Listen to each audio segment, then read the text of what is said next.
podcast. Episode 1. Episode 1, take 1, Yeah. everything 1. This is it. This is it. All right, what's going on? Not much. How you doing? I'm doing well. Yeah. First time on the mic? First time on the mic. Hello. Yeah. I don't know if I know your background, Neal, other than you're an engineer, or was, or an engineer. I'm a fake. I never wear did the anything. ring. Yeah, I just wear the ring for like some credibility when I go to sign docs. Yeah. But yeah, I can start first, I Yeah, go guess. for it. Okay. So yeah, I was born and raised in Ontario. Moved here, did my university here to become an engineer. Was doing mechanical engineering. Got a few years into it, wasn't loving it. So I kind of always had some small businesses going. I did some things here and there. Was wondering kind of what's the next take to make some money. I started with flipping cars. And Really? I yeah. didn't know that. Yeah. So I guess to be honest, I started flipping car parts. Then I went to flipping cars. I actually started buying cars overseas from Japan, bringing them in, cleaning them up, reselling them. This is amazing already. Yeah. I'm enjoying this already. But Crazy. that's a huge pain in the butt. First of all, you're wiring money to these guys over in Japan. You don't know if you're ever going to see it again. And then you wait 3 to 6 months to see the thing arrive here. And unknown to me is I thought everybody wanted a sports car. Yeah, I drive a RAV4. So I'm like, what do you got in a RAV4 straight from Japan? Yeah. So You know what's sports cars don't fly off the shelves. Man, some of the smartest business people I know started off flipping cars. Isn't that weird? Well, it's a low entry point. Yeah. And it's something that's very almost like it's a labor-based thing. Like you can go get a car and literally if you just clean it and like spit polish the tires and the rims, you'll find somebody else online that'll buy it for a couple grand more. So you know I got this dune buggy, Yes. right? Yes. I bought a second dune buggy in a moment of weakness, and I don't know what to do with it. You bought a second one? I bought a second one. Yeah. That's where we need the TV to flash up pictures of the dune buggy. Totally. But I was thinking, like, just the fact that I had a guy who can haul it here from wherever it was like an hour and a half away near the New Brunswick border. Yeah. Because I had a guy that could bring it here, I could probably just sell it to someone in Halifax, make like a few $1,000s just off the strength of they didn't want to find a way to get it from New Brunswick somewhere. to here? Yeah, exactly. But I think I'm going to keep it. Yeah. It was a terrible purchase, but I have it now, and I have two, so in theory I can race them. But it's pretty sick. So your whole front lawn's about to be covered in dune buggy. I'm actually parking them at the new office. I actually cleared that with the office the other day. Like, so we have underground assigned parking because that's where they're going all winter. I'm going to have two dune buggies stacked front, like side to side in that single car parking spot. But so you're flipping Amazing. cars, running Yeah. a bunch of businesses. We're just small stuff, right? Like doing the car parts. I was mowing lawns. I was doing lawn aeration. No way. Oh my God, this is amazing. Yeah, I love and it. so like the lawn aeration, like I used to go out and I tried the door-to-door sales thing, and I was doing okay at it, but I didn't want to do the lawns. So I got one of my buddies from high school, and I'd be like, "Look, I'll give you $10." So I go sell it to him for $50. I give him 10. He was walking behind me, and he'd be aerating them as I went from door to door, selling little things and doing it for them. So, anyways, that was going okay. Got into the cars. The cars were making a few grand a piece. There's a few, like at one car we flipped, I think I made $6,000 on. And what I was doing was I was buying them on Kijiji, cleaning them up, then I was consigning them at a dealership because I knew the dealer would get way more money because they could offer financing. Right. Yeah, So- yeah. And the dealer was happy to do it because they didn't have to pay for the car because I just gave them the car for free, no cost to them. Crazy. I like that. So I made my first little bit, and then I was like, all right, like what's the next progression on that? And I was like, flipping a house. I have no income though. Yeah. So I had a partner with a guy that had income. We went 50-50 on the down payment, and we got into our first place. And we ended up doing that. We ended up renting it, not flipping it. We turned it from a single family to a duplex. Was that the one on Shabukto? That was on Yeah, Shabukto, okay. yeah, exactly. And I bought it through NAS. No way. How'd you Yeah. meet up with Nats? I knew Craig. That's what Oh, it okay. was. So Gotcha. Craig Snow, I went to school with Craig Snow's son. I called Craig. He said, I don't do residential, but NAS is my guy. Gotcha. Pass me over there. But Thanks for the referral, Craig. Yeah. Anyways, long story short, then I got into it myself. I got my first job on co-op. It's a 4-month term. So 3 months in, now I have enough income verification to get a mortgage. Yeah. The day of my 3 months, get it set up, go and buy a house, and do the reno and flip it. Right. And it was a $100,000 house on Old Sambro Road. I got a place for sale on Old Sambro right now. Yeah. It's affordable out Good there. entry price. Yeah. $100,000 jeepers. $100,000, and it wasn't that bad of a house, honestly. I was a bit of a flyer though because I bought it like I didn't even go in the house, and I got in there and it was stacked to the ceiling. It was a hoarder house. There was animal shit everywhere. Went through the whole process, cleaned it out. I sunk like maybe $20,000 into it. I sold it for like $2 something, Sweet. And so I was like, boom, I just made more in this one flip than I will as an engineer in a year. Yeah.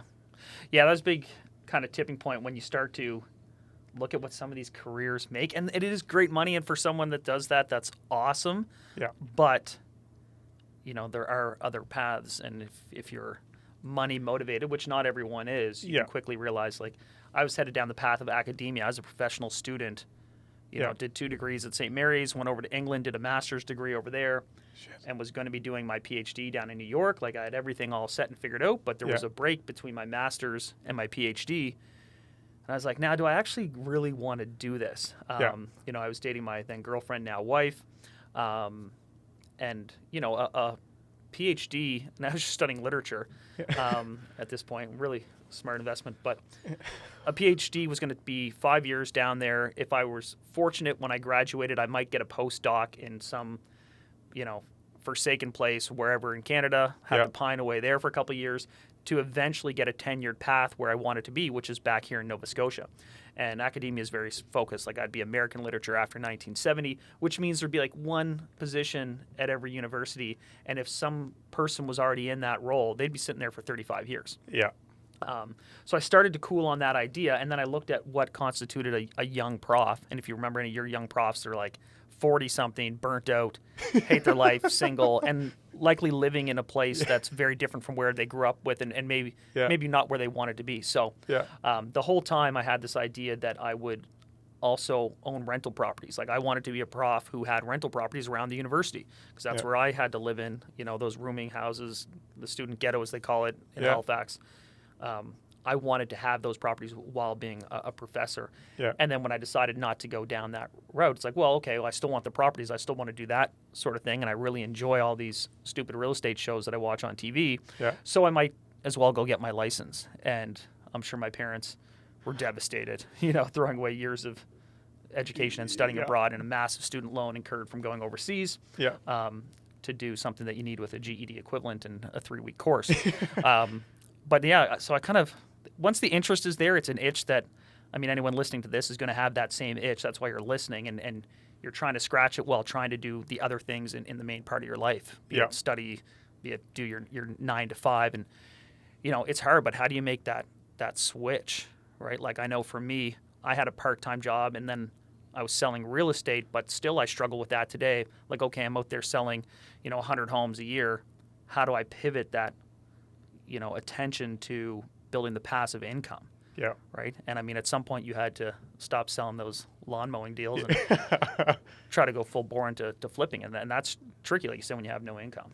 Yeah. And I'm the same as you. Well, I came from a background of an engineering background where I'm used to the biweekly paycheck. Yeah. And so it was a comfort too to give up. Like, I was like, I know I have a decent salary, paycheck goes in every 2 weeks. And the same thing when I told my parents that, hey, look, like, thanks for helping me out with the engineering. Like, this was great and all that, but I'm going to go get my real estate license. They thought I was having a crisis. Oh, yeah. That was like, what are you doing? Do you understand what you're giving up to do this? But I look back on it, it's the best thing I ever did. Oh, 100%. My life is vastly different. The first year in the business, and again, this wasn't me flipping homes, but the first year in the business, I took my little part-time job that I had, and I took my real estate sales, and I made more than a full-time prof in my first year. And this was 24 years old, not having a clue of what I was doing. Yeah. Very, very fortunate, but I kind of realized early on that, all right, this is the path I'm going to go. And then my wife and I, we bought our first set of flats. And at the time, when you're on commissioned earnings, as people would know out there, if they're trying to get a mortgage, you need years of history. And my wife was a substitute teacher. Like, we were not that bankable, but the financing was such back then that you got really good credit for the rental income. Yeah. Whereas now they take the rental income, they take half of it, they apply it towards your debt service ratio. So you're essentially getting 40% of 50% of the rental income. Yeah. It used to be they would take the whole amount, and this is even before you got into it, and they would just apply it to the mortgage. So if your mortgage was $1,000 and the rent was $750, they were like, can you get approved for a mortgage of $250? You're like, I think I can. But we still didn't have the down payment. It had to come from RRSPs and all that. But we got that first property. And then my goal was to kind of buy a property every year for 10 years and then reassess after 10 years. Like, okay, where am I at? Do I want to scale up from there? And I managed to get 5 in 5 years, just kind of duplex, single family, duplex, single family, just as good opportunities presented themselves, getting a lift. Yeah. And then I realized at some point, it's like, man, I'm putting 20% into these single family homes and these duplexes. It's a lot of cash to tie up for a relatively small building. So I leveraged all of my 5 properties at that time to scale up to a 12 unit. Nice. And then kind of grew off of that. Nice. What street was the first one on? The first one was on Blink Bonnie Terrace. Oh, was it? No way. And I actually I lived in this so I found out after the fact that someone was selling weed in one half of the unit. Like, it was side-by-side set of flats. Yeah. And one of them had been freshly renovated, and the other half was occupied. I'm like, man, why is this unit so nicely cleaned out? I'm pretty sure there was an insurance claim for someone growing weed and then a sewer line backing up and all this stuff, which, of course, was not disclosed to us at the time of purchase. Won't say who the agent was, but either way, it was fantastic. But we lived on, in these little units, and great little unit. But across the street from us is this beautiful house, turn of the century. It was originally actually built by the third Premier of Nova Scotia in 1840. But it was a really estate home, and it had this crazy pool, which, because of the layout and the fact that that house at one point owned all of the land around it, the pool is sort of in the front yard. Yeah. And so we'd have to sit there, my wife just starting her career, me just, scrapping away at commissions, and watch like this family enjoy this beautiful pool across the street. And when the parents would go away, the kids would jump off this awesome wraparound veranda into the pool. And be like, damn it, I'd love to live there someday. And we ended up buying the house maybe 7 years later. So that's where we live now. And that's us jumping sick. Into the pool Sick. while my tenants watch from across the street.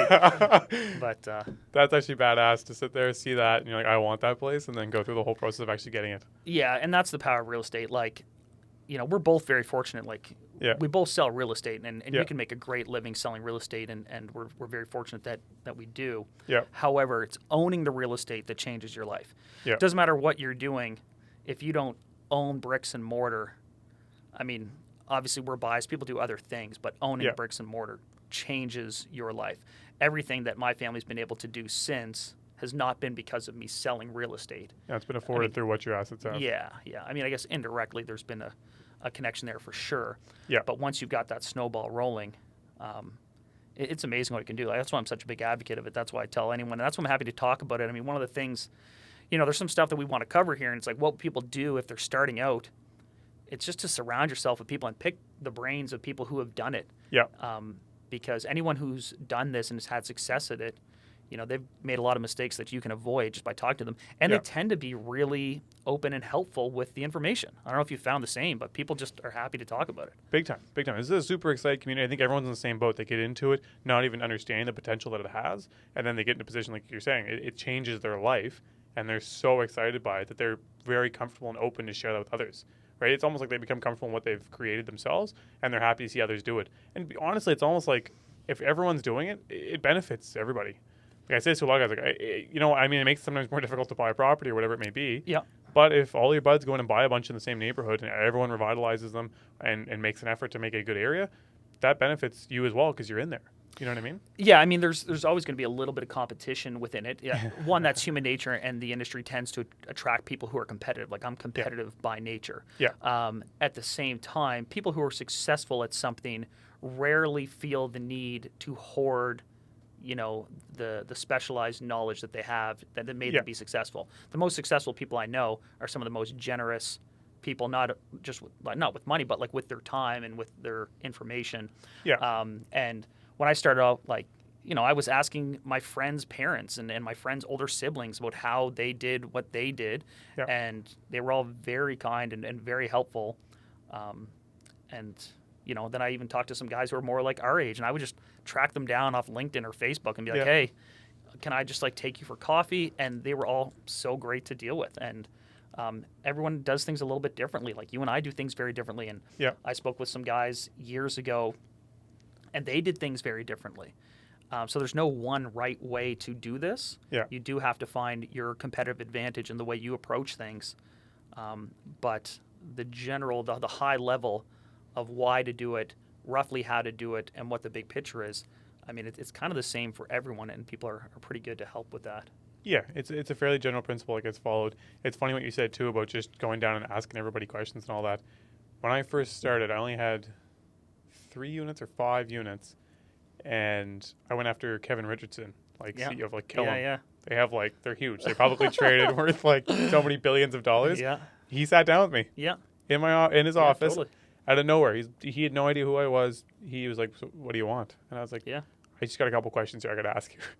Yeah, no, 100%. I mean, a couple of my friends, Mike McCormick, he had a property management company in Dartmouth. That's one of my friend's fathers. And Donnie Clow, who's now at Crombie, was previously with Southwest, like another father of one of my friends. And they were just so helpful and so smart. And then from there, spoke with some other guys closer to my age, because at some point it's easier to relate to someone who's at the same stage as where you're at. But it's always great to surround yourself with people who are doing these things. Yeah. And if anyone ever kind of is blowing you off and making you feel either lesser than or that they're guarded because they view as competition, I mean, that kind of energy, it's not going to help you and it's not going to help them ultimately, right? Yeah, you just don't necessarily want to surround yourself with that anyways. Yeah, exactly. The other thing too is there's so much real estate available. It's not like it's like a finite market.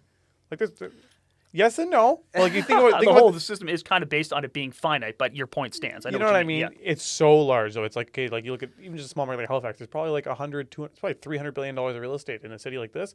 And it's like not one person's going to be able to capitalize on it all. So it's like, yes, again, you're competitive, but there's availability. Like that's like when I teach people, I don't feel like it's going to impact me directly. So I probably selfishly feel more comfortable to share what I know and what I've learned, because I'm like, this isn't going to come back to bite me in the butt. Also, if there is scarcity, it's the scarcity that breeds, invention and opportunity, right? Like and growth. Yeah, 100%. Like there has to be that, or else there's never going to be any lift. Anyway, I mean, the time that I entered the market was also the time that I moved to Dartmouth from having grown up in Halifax, which was also just before, a little micro boom in that particular area happened. Yeah. So I was investing in an area, unbeknownst to me, but kind of intuitively, I felt a certain energy about this space. Like, okay, this is going to be big here. This is going to be an area that's going to be hot over the next decade, and it surpassed even kind of my expectations. But this is why people, and they tend to be younger, they go to these other areas. At the time it was Dartmouth, Fairview, Spryfield. People thought you had two heads if you were going to go into those areas and invest. But things were finite and limited on the peninsula, and these were these other opportunities. And to some degree, those have been saturated. But now there's like an arms race down the South Shore and the Valley and Truro. So as long as someone's willing to think outside the box, like this is where I struggle. Like I like passion projects. I like things that are near and dear to my heart in these marquee areas. Yeah. But oftentimes the opportunities lie elsewhere. Yeah. Right. Like look at what has happened and is going to happen in Enfield and Elmsdale. Whereas if someone kind of was first to that, 10 years motivated by the fact that they were being squeezed out of other areas, they would look like a genius right now. Yeah.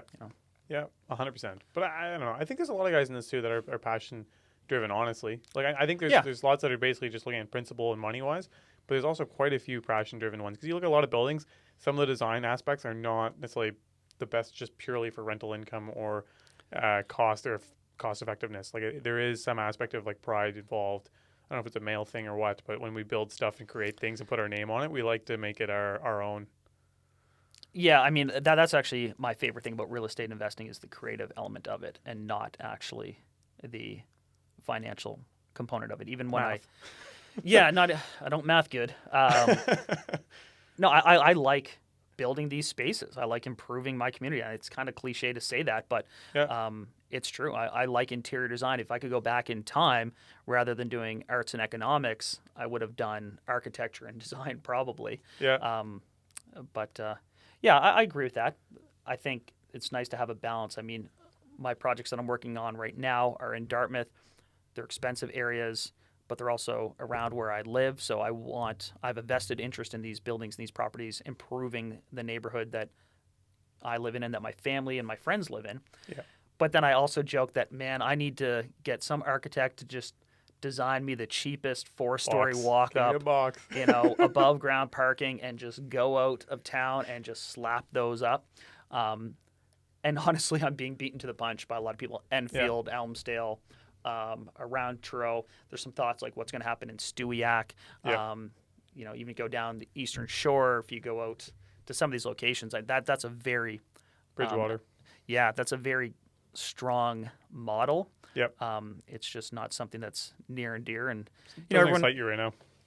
Yeah, and this is the challenge too, right? Like there's an ego component. I think you have to be prideful and competitive to enter this industry, but with that comes blind spots or at least weaknesses, and just how you have to know your competitive advantages when you're doing this. You also kind of have to recognize your blind spots. I was speaking with a buddy of mine who's incredibly smart, and he's doing really big things right now. I'm not going to put him out there right now, but I love talking with people like him because they challenge what you're doing. Yeah. Like I'm very averse to partnerships. Yeah. I'm averse to private money. Yeah. And some of these things, but it's my own stubbornness and my own pride and my own fear. And then he'll drop a nugget on me like, if you want to go fast, go alone. If you want to go far, go together. It's like, man, this guy's out here quoting stuff here that just rattles you. But it's things that you've heard before, and it's things that you know about yourself. Yeah. But you have to shake these things yeah. To do this and to get better. And some of that is going to be where is next. Like once I've got my projects here that are passion projects, well, what is the actual model that's going to be sustainable, and where are we looking next? So, to enjoy yourself moving forward. It's kind of an aside to go back to originally where that all started was discussing who we were and where we're at. Yeah. I would say, to summarize, if someone were to ask you today who you are, what would you say? Award-winning realtor. Top 5% on OnlyFans. No, I mean, my day-to-day is that I sell residential real estate. That's still how I make my living. And but I guess where I'm at in kind of a larger real estate perspective is I'm trying to make the shift from what I've done traditionally, which is redevelop, renovate, small-scale older buildings, kind of B product, under a certain side. Yeah, we'll talk about that. To now switching over to development a little bit. So I'm sitting on, I think, 5 development sites that I'm really excited about, with the building sizes that would go there, maybe 40 to 60 doors per site, kind of in corridor areas or similar where you'd have small-scale commercial on the bottom, concrete construction for the most part. And I'm kind of looking to make that switch, which is a challenging one. And then thinking larger, it's like, okay, well, long-term, I want to switch my entire focus from residential resale to development and property management. So I'm kind of in between those two things, but my main focus right now is getting my first new build concrete construction project, which hoping to start later this year, 60 doors, and then kind of go from there into replicating that model on a few different other sites. And, I mean, you don't have to answer. So you're comfortable how many doors you have now? I have 50 doors. 50 doors, a couple commercial sites, and then a bunch of land that I'm sitting on. Actually, I think 55 doors. Yeah. But it's the land is kind of, because I was sort of describing before, I went from these small scale to slightly larger apartment buildings, and then it reached a point where I was struggling to find new inventory to purchase and to turn over. Yeah. People were just starting to ask what at the time was expensive prices per door, cheap now in hindsight. So I went down this rabbit hole of land, and that's a long commitment. And then I sort of stockpiled a few other sites, because it's weird when you get into this. You buy a site and then someone finds out you bought that site, so then they're selling you the site next door or across the street, or you get these opportunities, and that's kind of where I turned my attention for a little while. Hoping to run simultaneously some small-scale renovations to other projects at the same time, but that's kind of where I'm putting a lot of eggs in that basket right now. Okay. For better or worse. Yeah. Everything in the HRM market. I do have a property in Truro as well, with some partners down there. It's currently a 6-unit building, but the plan is we're going through the development process right now with Truro for 55 doors there. Nice. Yeah. Nice. That should be sweet. Yeah, Truro's one of those locations, man. It's blowing up. right? Yeah. And the application process, like it took me 2.5 years to get my project approved on Portland Street here in Dartmouth. 2.5 years is a long time to carry land with no income on it. And we'll accomplish the same thing in about 5 months intro. Yeah. And they take a month off in August. So 4 months, what took 2.5 years here in town. Now, I'm a big believer in the center plan. I don't know where people are listening to this from, but they're redrawing everything in the city here to make development a little bit easier here in Halifax and Greater Halifax. So we'll see how that goes. My other sites now fall under that, so it should be quicker. But the first one, man, it took me 2.5 years. So that was 2.5 years that I was kind of sitting on the sidelines, just running my existing stock, and it was kind of frustrating, but it is what it is. Yeah. I think, again, depending where you're listening from, Halifax can be a tough market to do development in. But like you said, they're hoping to address that with more staff and a more secure plan. Yeah. To help do it. So, yeah, okay. I mean, I'll give it quick on mine. I'm around the same spot. I have about 50 doors. I have another 40 under offer. Actually, I guess 20 of them are firmed up. So I'll probably have about 70 here in the next month or so. I'd like to break 100 this year. Sweet. A few small development sites, much smaller than Chandler's, probably three, and they're all about 30 unit in the range, 20 to 30 units. And then one under offer as well, actually outside of the city. And similar thing, about 40 units, but it's like the price per door is probably $1,000. Yeah.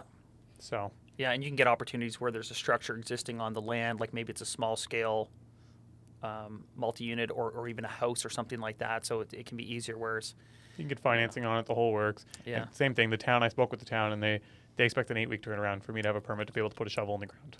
Yeah, that's wild.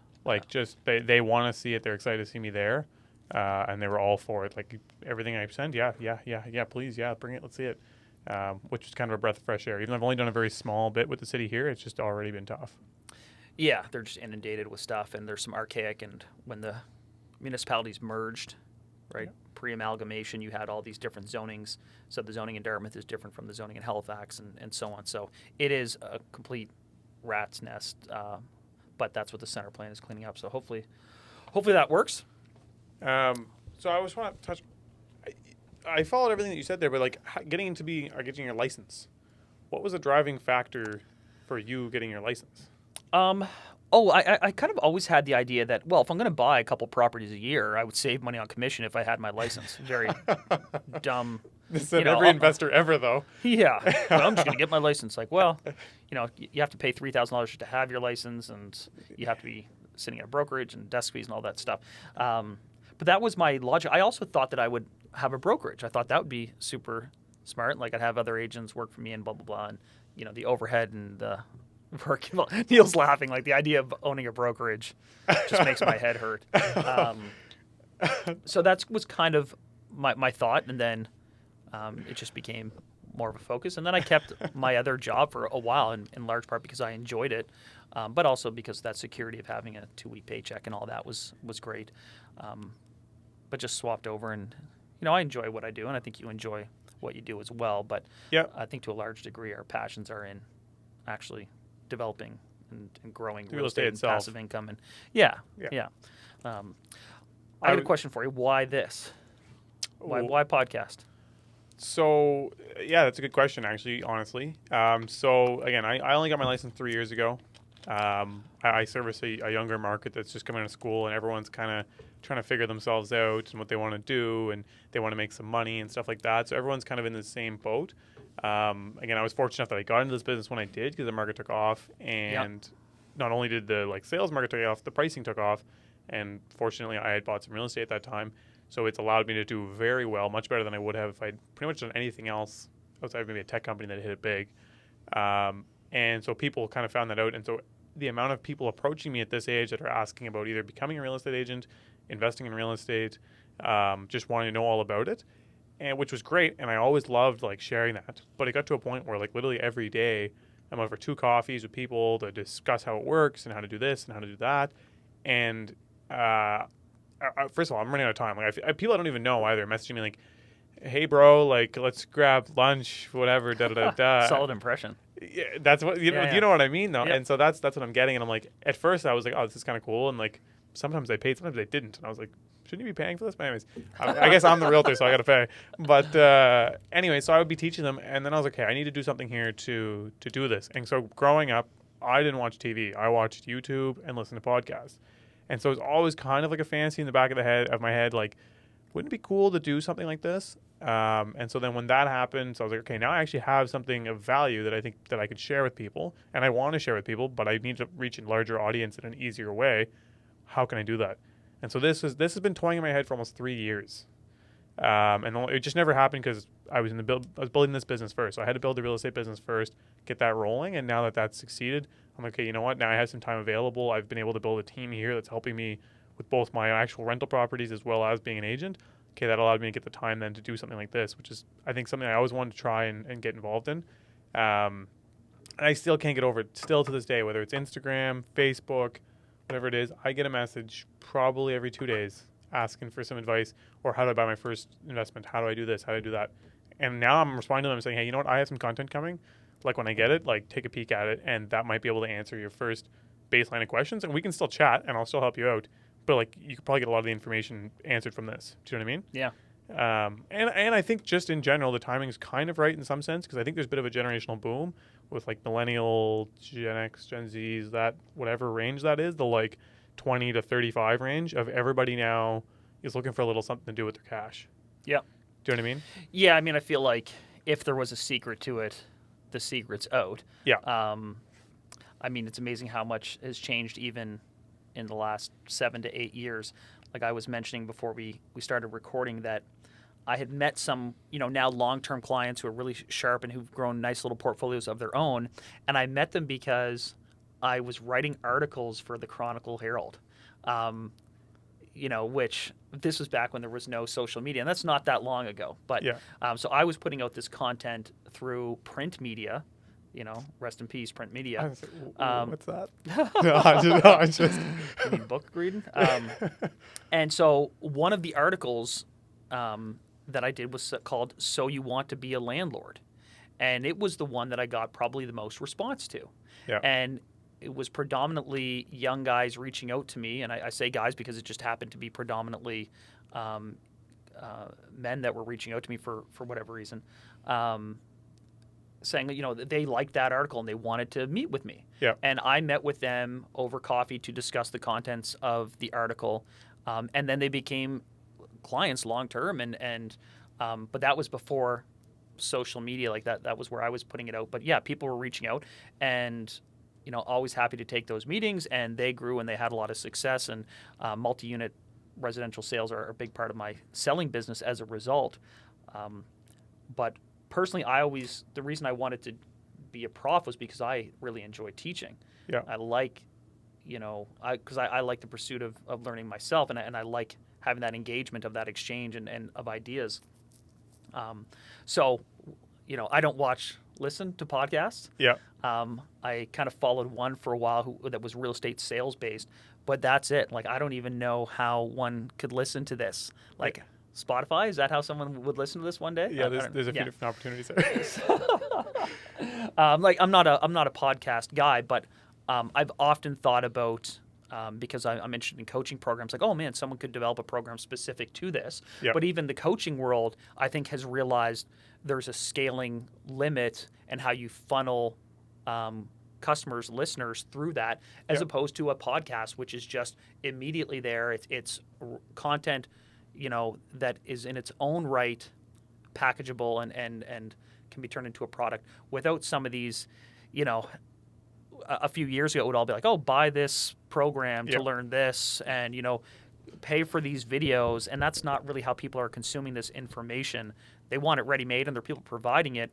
But I felt there was a little bit of a lack of expertise in the actual the industry, like being put out. I mean, there's no requirement, there's no base level to be able to, put on your business card income property specialist. Like that's not a thing. Yeah. And so some of the content that comes out there, or some of the people that, represent that they have an expertise in a certain field, I'd kind of question that, and it's perfectly fine. But I kind of always like, well, people should really get the right information about this because, it's simple ideas and applied in a certain way. But it is good to sort of talk about that with people who've gone through the process. Yeah. I mean, the Burr model is amazing to me, not in the model itself, but in that like someone took what everyone had been doing for decades, generations, and turned it into an acronym and is like loaded as a result. I assume. I don't know who came up with that, but it's mind blowing. People are like, oh, I do the Burr method. I'm like, I don't know what you're talking about. And they walk through. I'm like, yeah, that's literally what everyone does. But good on them. Like, man, that's so great that. But it took the package is what's important, right? Yeah. Someone put it in a message that was very consumable for people who were looking for this. Yeah. And it's easy to understand, it's easy to apply and replicate, and then you can gather the information around it. But I found that really interesting, and then I knew you were doing this, so kind of made sense. Yeah. And I'll add on to that. I agree too. Part of me, and not to sound like I'm some like humanitarian or some just so great, but philanthropic. It's so philanthropic. I do also like to teach. Like growing up, that was always something that I did going through school. Like I always tutored just because I actually enjoyed like. Okay, like I understand this, and I want to make sure that everybody else in my class also is getting this. Like, it doesn't make me feel good to walk out of here with 100, and then somebody else is getting a 25. Like, wow, that's not. No, I'm just. That was an example. Not saying it ever happened. But do you know what I mean? So that. Yeah. But then on the flip side, selfishly, it's not just for that. I was like, if I can teach this, I'm going to get better at what I'm doing. 100%. Right? Like I'm not just here just to tell. Oh, look, I'm just going to do all this for everybody else. I'm not actually looking to buy any more real estate. I just want you all to buy a bunch of real estate. No, I want to buy more myself too. So it's kind of that both. It's learn some more. I want to hear what people have to say and kind of see where the market's at in general. Yeah, I think I that's what I get out of it too. Like even when I'm talking to other agents or investors, like I find myself get better in the moment. I get sharper. I think more critically, and I take things from it, and then I'm better for that next week because of it. And then you get re-energized by coming back to it. So, yeah, I'm digging it. Good. So I guess then going on to maybe our first topic outside of just us and why we're so great for doing this podcast. Topic 1. Where are we? 45 minutes in. Yeah. Topic 1. But it's not even really an actual topic. But why should people be interested in real estate investing? And you touched on it a little bit before. You said, look, it like completely changed my life. Having the assets has allowed me to do everything. I went from living in a unit to now owning the house across the street. I own half my block, like all those kind of things. What else is there? Like, what's kind of because there's also a lot of stress. I don't just credit the amount of work, stress, time, effort, the amount of money that's been moved around to make this happen. Yeah, people say passive income or like, and this was the thing that I spoke to in that article. So you want to be a landlord. This idea that you buy 2 units and you make money off them, that doesn't exist. Right, yeah, especially, it just doesn't exist, right? Like it is a job. Yeah. And like any other job, the more you work it, the better you will be at the job and the better results you will get from it. Yeah. But it has a component to it because of the literal, the tangible, the bricks and mortar component to it, and the fact that it is literally housing it. It is an essential service, if you will, that it's not going anywhere. And that can grow your wealth in a way, passive, that you just can't replicate anywhere else. And then you have the little advantages of, if it's your primary residence and it's appreciated, that is tax-free income. That's another conversation for another day. But, if you look around at how people actually, make wealth, there's a few different ways. One is that you've got one of those crazy top 0.1% jobs, hedge fund manager, super specialized surgeon, whatever it is, you're kind of at a crazy point. But you know what those people do? They incorporate their earnings somehow and they buy real estate. Then you have people who start a business and their business is successful. But what do they do when their business is successful? It's like, well, chances are it's because they own the bricks and mortar in which they run the business, the building. And then they incorporate and then they buy real estate. And how many mechanics, watchmakers, blacksmiths, whatever, became accidental millionaires overnight because the property, the dirt that they were sitting on for years and years became worth many millions of dollars. And then you have real estate investors. And so if you look at the 3 kind of ways that people get rich, it all comes back to real estate. You need to put that money in real estate. The way I kind of put it more on a micro level is I ask people, okay, if an opportunity came across your desk today and you needed to come up with, $30,000 or $40,000 in the next 7 days, could you do it? Yeah. And, you're dealing with a younger demographic. The answer is almost always no. Yeah. Right? Like, unless you've got family money, the answer is almost always no. Yeah. It's like, okay, well, what if there was an emergency that happened in your life and you needed $50,000 in 30 days? Could you do it? And most people, again, and it's true of people my age too. Most people are like, no, I couldn't do that. Yep. It's like, well, if you're in the situation where you can't deal with an emergency and you can't capitalize a once in a lifetime opportunity inside of 30 days, then you are not financially secure in your life, right? Yeah. Like if you look at those two, if you cannot do those things, you are not financially secure in your life. And it takes people a longer time to get there. There's nothing wrong with that. Yeah. But that's the way I look at it. And if you have real estate, you can always do that, right? Yeah. Like if you have real estate, I don't know if people watch Arrested Development, but there's this great line, there's always money in the banana stand, Yeah. right? And this is what I think every time I refinance a property, like there's always money in the banana stand. Back to the banana stand. Yeah. This one. Some people will get that, some people won't. Arrested Development's a phenomenal show. But I mean, case in point, I felt I was kind of tapped out. I was doing a couple projects, and then, man, like this site came up. It was kitty corner to another one of my sites that in itself was 2 doors down from another site. It's like, well, gosh, I've done all the hard work on these 2 sites. Now this thing is available. I've got to get that. Yeah. And what I did, I go to one of my properties. I had some equity and I had some savings, and all of a sudden I could get that, which was a phenomenal opportunity. Yeah. And then what happens? The people who live next door are like, I heard you bought that place. I'm like, oh my God. So now this single family home, which, at the time was not especially expensive, was $280,000, which, isn't necessarily a large down payment. But when you've just purchased something else, it's like, man, I've got to put 20% down on it. I've got to come up with that. Well, there's another property, right? That is the advantage of real estate. Yeah. Is that once you have it, you secure your own well-being, you secure your future, and you can capitalize on opportunities, and you can cover yourself in the case of an emergency. It's almost like you build that wealth. It's not as passively, but like subliminally. Like you're not paying attention to the fact that you're building equity in it, because the properties, whether it's appreciating fast or slow, it's still typically on average having a bit of an appreciation, and you're paying it down a little bit as time goes on. Totally. And so the dollar balance isn't in your accounts. You don't live like you have $100,000, but you do, and it's available to tap into, and banks like it because it's an actual asset.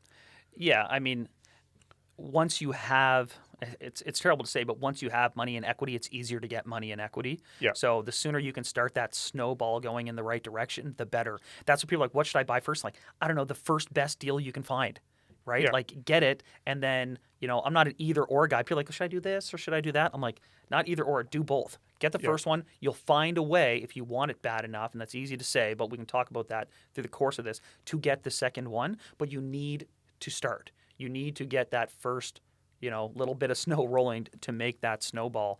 And yeah, it's a simple method just applied with diligence and a little bit of guidance, and it's crazy what it can do for you. I don't know if I can even word this properly. How did you come to that realization? Like you said, like you looked at it like, so there's businesses, and if they're successful, they buy the real estate that they're in. Then there's businessmen that just flip real estate themselves. I even forget the other. What was the third one there? There was. Well, like you could be one of those. You could be one of those specialty professions that. Sure, exactly, yeah, and they end up investing in real estate. 100%. Like that's why every doctor incorporates, and they get a holding company, and they get a family trust, and all this, and it all owns real estate. How did you come to that realization? Like, how old were you when you come to that realization? Man. I'm sure. Listen, I'm sure that's a nugget that someone gave me somewhere along the road, right? Like, and I don't personally invest in the stock market because I'm a big believer in doing what you know, right? And so what I know is bricks and mortar. So it was probably around that thought process of, okay, am I taking my money out of these drips and CPP or all these little savings things that I had? Like, well, I don't know that. And what I do know is I know real estate, and I see this. Yeah. Right. I see this in front of me. It's so tangible, but it's also the human element of it is tangible. Like I see people having success doing X, Y, Z. Yeah.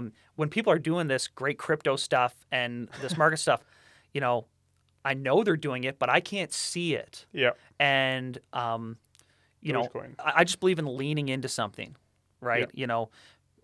Like this idea of a balanced lifestyle is horseshit, and we can talk about that another. Like, you do a great job of doing many different things, but it's under an umbrella. And when you do something, you do it with 100%.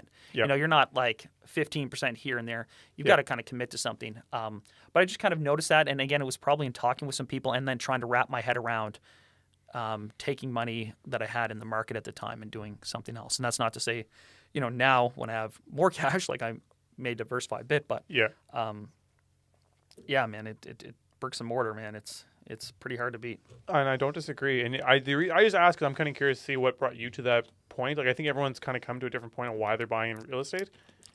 And I say it for myself because, like, for me, the way I kind of had the moment of, like, realization is I came out of the engineering and I literally took the Forbes 500 and I wrote down, well, they already have it written down, and I looked at what each and every single person did. Yeah. And I counted up. I said, what is the most common thing? Because they'll just say, like, whatever, Warren Buffett, $100 trillion investing. And then the next guy, $10 billion real estate. And they have all them listed out.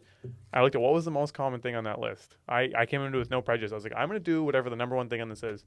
Real estate was the number one thing. On the Forbes 500 list, the most common term was real estate. And, man, if you went back 100 years, it would be the exact same. Yeah. Right? There were people in there who's like, silk. What's this guy doing here with silk? Like, he's at number 3, and then he's gone. Yeah. Right? But, like, the real estate, there will always be people there in real estate. Just like there'll be people on that list that right now might be tech or might be this or something else. Yeah. But the real estate will last. It will. Like, people need a place to live. They're not making any more land. All of these reasons. And as someone who, like, it's also personally, it resonates with me because I enjoy it. I like designing places. I like providing, homes, and, like, I enjoy that. So, it's just easier to relate to. I think it's more approachable than some of these other, crypto or whatever you want to otherwise do. It's a bit more easy to understand, and like you said, it's tangible. I'm with you on that very much. So I think I started actually with a little bit of stock trading when I first had a small amount of cash, and that was the thing that I struggled with. Poker. Yeah. And I struggled with it so hard because it was that thing of, like, I would study it and I would understand it. I'd understand the business. I'd understand the financials that were given to me. I invest in it. And then if one news article came out that somebody choked on their popcorn on Air Canada's flight, the stock went down 12%. Yet their financials would state that they should have an amazing quarter. That was what impacted it. And I was like, wait a second, there's no fundamental to what's going on here. Oh, man, that's going to get way, way worse. I mean, we're delving into stuff that other people have far more expertise, but, a tweet should not affect the intangible value of a company, right? Yep. And people betting on a company to fail, and this, that should not impact the value of a company, Yep. right? This is the challenge with the derivative market and even just companies going public in general is companies used to be valued by, like, if we had to liquidate this company today, what would it be worth? Yep. And now that's not even really related to what the property or the company is worth, right? To that. So again, that gives me some trepidation, but I don't think there's anything wrong with that avenue. It's just not, what I've done, and again, do what you know, and yeah. So I guess with all that being said, would you say the objective of this podcast is to, one, help people understand and get involved in real estate, get excited? Number two, kind of get excited about real estate? Yeah, I mean, I think if people are listening, it's because they're interested in real estate. I think I talk about this when we do sales. Like, we've got the greatest gift ever. Yeah. We got something that everyone wants to talk about. Yeah. Right? Can you imagine trying to sell, like, insurance or something like that? Like, nobody wants to talk about that. We walk into a room and people want to talk real estate. Yeah. So that's great from a sales perspective. But so I think people that are coming to this, it's because they're interested in real estate. And you're right, there's a generational thing where, you and I are separated by, 10 years or so. Yeah. People my age were kind of like the first people kind of thinking about flipping, and these shows were on television, and there was this idea, or maybe like, renting a second suite. It was an idea, but it was never much beyond your primary residence or maybe a handful. Yeah. Now it's, people want to do it as a living, not as a side hustle. People want to do it as a living at a scale, unlike anything I've seen, right? Yeah. You can't turn around without, hitting someone on Instagram that's like, I do this. I'm a house flipper. I'm a home designer. I'm a, growing landlord. I'm doing this. Follow me for the, like, everyone's interested in it, which is awesome. Yeah.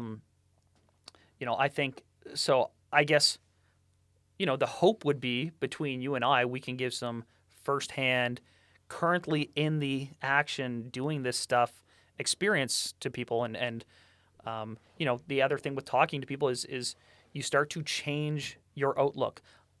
Once you get into real estate and once you start having property and you start hearing things like $50,000, $100,000, $300,000, $1 million, you know, the way your brain thinks changes automatically. Yeah. Right? Like, I was at a time in my life where I still remember when I got my first $20,000 check. Yeah. I don't even know if it was 20,000. It might have been 15,000. Might have been. I can't remember. I think I sent it to one person, a buddy of mine who was a mortgage broker. Yeah. Right. Like, I couldn't believe it. Yeah. Like, it blew my mind. And very fortunate that, you know, my brain has switched to the point where I think in bigger numbers. Yeah. And that's what people who are successful do. And some of it comes by accident. Yeah. Right? Like, I didn't mean to start thinking this way, but when you're in it and when you start dealing with this, you change your brain. You really change your brain. And I think that would be kind of what some people could hopefully get from this is they start thinking in larger ways. Yeah. Okay. What about you, Neal? What do you think's the big end game of this? This big end game, this beautiful thing. I'm on the same page. I think it's trying to make it more tangible for some people to understand and actually get involved in it. I think breaking down kind of that barrier, like you said, too. Same idea of making it seem more realistic. Because I think I look at me where I just literally started this whole thing, whether it be being a real estate agent or an investor, basically 3 years ago, and I was kind of flailing. There was nowhere to really turn. That I found. I mean, the podcasts were just kind of getting started. There were some people doing the stuff on YouTube, but I even struggled sometimes like listening to it. I found I wasn't getting what I was looking for a lot of the time.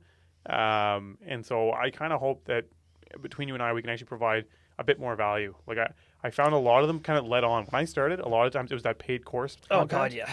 And it was always like, I'd get to there and then they'd be like, for $2.99, usually $9.99, but for today and you only, $2.99, you sign up and we'll tell you how to do it all. And I'm like, I don't know. Or they're like, here's this thing I did in Las Vegas, buying up row townhouses, you know, for $40,000 a piece at a public auction. And it's like, that has nothing to do with what I'm doing here, like at all. And maybe to someone in Las Vegas, that was very helpful information to have in that moment.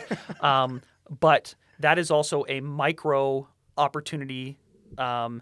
Whereas, and this is the beauty of the BRRRR and whatnot, it's like that is a replicable process no matter where you are. So I think you're right. I think there is a gap in there between here's people saying like this is specifically what I had success doing, and if that doesn't apply, I'll have someone reach out and be like, oh, let's put an escalator clause in the deal. It's like, well, that's not allowed in Nova Scotia, right? Like so, someone picked that up from a podcast in another market, and it just flat out doesn't apply here. Yeah. And financing nuances and all of these things that they sound great. And if it's content coming out of the U.S., short sales or what have you, again, it's not a thing. Yeah. Right. So giving people real, actual things that work and is, again, everyone's going to have their own different approach to it. You have to find what your competitive advantage is. Like that's something we can speak about at length and figure out what exactly that means and what it can mean for individual people. Yeah.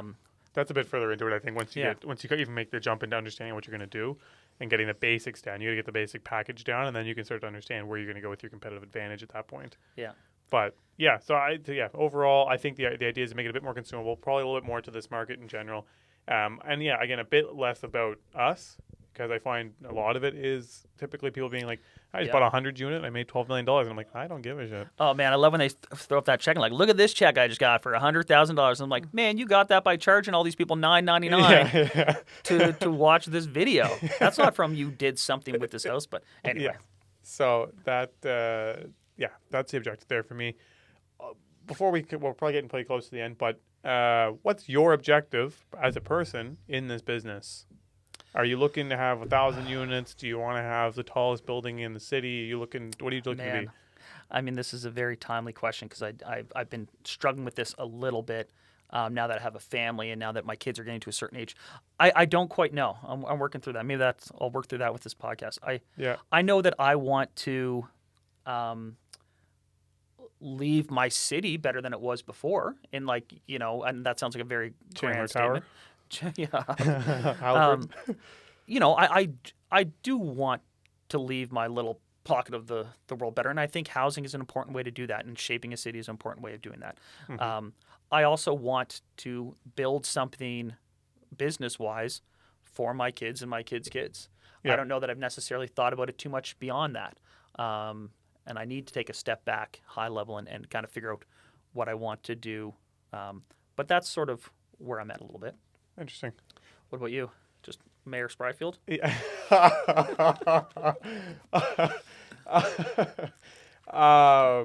Yeah, no, I'm to be honest, I'm probably still looking for as well. But I think for me, like one of the things was growing up, I always used to walk by the big buildings, and I just thought it was the coolest thing ever. Right? I'd look up and like that is crazy, and like I forget where I met the first person, but it would have been one of the developers that was in charge of the whole site. And the concept of that being like that guy there technically owns that big building. Yeah. Was just so like euphoric and like sexy to me that I was like, I need to know what it feels like to be that guy. I had a guy who said the most excited he got was the first time he owned an elevator. Yeah. Seriously. But like, you know. That's a good one. I like that. Right? And he took his kids there and they went up and down the elevator. I know that sounds ridiculous, but it was kind of beautiful to me at the same time because that's also the difference between having a 4-story walk-up. Yeah. Right, which is pretty commonplace, or even you know, to having an elevator. Yeah. That means you've kind of graduated to that next level. I like it though. I like it. I think it's very symbolic. But you know, that guy actually had an objective, which is good because when you achieve that, you do have that moment of like it almost brings you back to where you were when you originally decided that you wanted it. And so I think that's where I'm at, and I think it was like all of these things I've kind of fantasized about along the way, and I'm just starting to have my moments now where like when I pull down the street and I own pretty much half that street, it's kind of nice. I'm like, you know what, this is kind of neat. Like there's a row of buildings here that I can say all of these are mine. Mm-hmm. And same thing, even like when I got my 3-story, like I was like, okay, like this is a serious, like there's hallways here that I look down, they're all units and they're all that's. So yeah, I don't know if I necessarily have a specific set one, but I know one of them is I want to have like a big shiny glass building. Doesn't have to be 100% glass, but in some format where it's like, okay, that's a real apartment building. And I think that'll be a big moment for me to be able to stand up there, probably once the concrete's poured, to go up top and stand up there and just be like, holy crap, like this is real. So that's one thing that I really want to achieve with it. Far. And you know what? I think again, that's people listen to this, they start thinking maybe a little bit bigger because again, it wasn't that long ago I was sitting in this side-by-side set of flats looking at the house I wish I lived in, you know. You were aerating lawns door to door, and not like this is some like big dramatic story, you know, whatever. But it just goes to show it's not rocket science.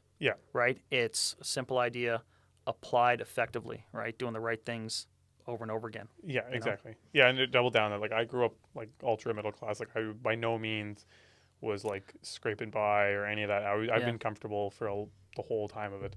But yeah. Now same deal. My parents. I was born in a set of flats on Vernon Street that my parents bought only because like they needed the rental income. And, you know, before I was 1, they had sold it to move a little bit more out into the subdivision. And, you know, in a beautiful area, and it worked out well. But people always have like, oh, you know, your parents in real estate, because people are petty and wondering how you're doing what you're doing. But I joked like, no, my parents kind of made one real estate investment decision. It was the wrong one. But, you know, because if they'd kept that set of flats, their life would be exponentially different than it was, you know. But they're fantastic, and they've been super supportive through all this too, which is great. But yeah, I kind of learned it all through my peers and stuff. So hopefully we can be that for someone else. Yeah, definitely. 2 things I want to go over. Next episode, we have on here just like the first basically 3 steps of getting into real estate investing. Cool. Not sure if that's what you want to do. Sure. Okay. And then you want to leave an end question for people to kind of think about and stir about. Oh, man. I would ask them that question, like, if an opportunity crossed their desk right now that, you know, could change their lives, would they have the money to capitalize on it? If a disaster hit them, but they had a month to get out of the disaster, would they have the financial security to get out of it? If the answers are no, it's like, okay, you got to do something. You got to do something. Yeah. And it doesn't have to be today. You know, you can accomplish a lot in a short period of time. Like everyone's going to start at different levels, but you have to start thinking about it, right? Like you gotta get it rolling somehow. Yeah. Because it's amazing what you can do inside of 12 months. But if people can't answer that question to the affirmative right now, they need to make some steps. If people can answer that to the affirmative, it's great. It sounds like they're on their way. It's just time to scale up, and we'll talk about that too. Yeah, and maybe if people were to answer kind of why they think they can't, that would be nice, and we can kind of dissect that a little bit. Yeah. So. 100%. All right, with that, we'll call it the first ever episode. Nice work. Good work, everyone. Oh, first sound effect. DJ Yeah, you were Tanner. sitting on that the whole He's time? been sitting on bombs on that thing back there. Oh, I gotta go. Yeah, all right, get your calls in. Later. Good.